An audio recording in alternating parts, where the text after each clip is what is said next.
ఇది మీరు ఒక్కసారి చూస్తే 36 డిపార్ట్మెంట్లని ఇంటిగ్రేట్ చేయాలి. సో ఇది చాలా చాలా కాంప్లెక్స్ ప్రాజెక్ట్. మొదటి విడతలో 161 సర్వీసెస్ లాంచ్ చేస్తున్నాం. మా టీం చెప్పొద్దన్నారు, బట్ నేను చెప్తున్నాను ఈరోజు రెండో విడతలో 360 సర్వీసెస్ మేము లాంచ్ చేస్తాము. There is no debate, no discussion, we will launch.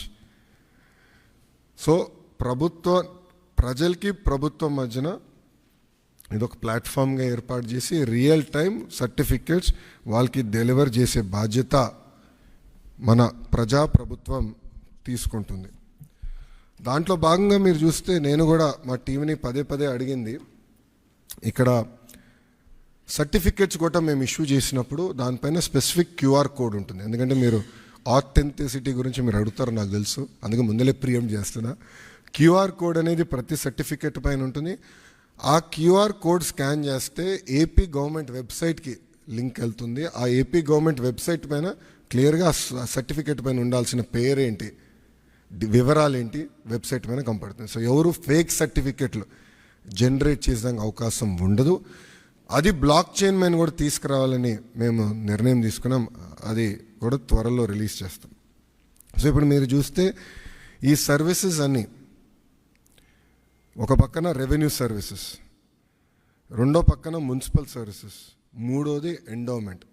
అంటే దేవాలయాల్లో కూడా టీటీడీ మినహా అన్ని దేవాలయాలు వచ్చినాయి. రెండో విడతలో టీటీడీ కూడా ఈ సర్వీసెస్లోకి వస్తుంది. దేవుడు ఆశీస్సులు ఉంటే ఈ సర్వీసుల్లోకి వస్తుంది.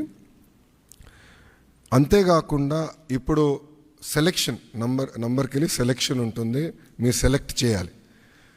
నెక్స్ట్ ఫేజ్లో ఏఐ బాట్ మేము అమలు చేస్తాం.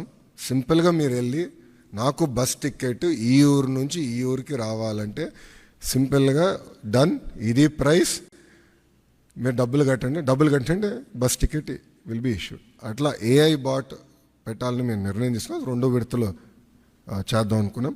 అంతేకాకుండా వాయిస్ కూడా, అంటే ఇంగ్లీషే కాకుండా తెలుగు భాషలో కూడా డైరెక్ట్గా చెప్తే సిస్టమ్ రెస్పాండ్ అయ్యే విధంగా చేయాలని మేము నిర్ణయం తీసుకున్నాం.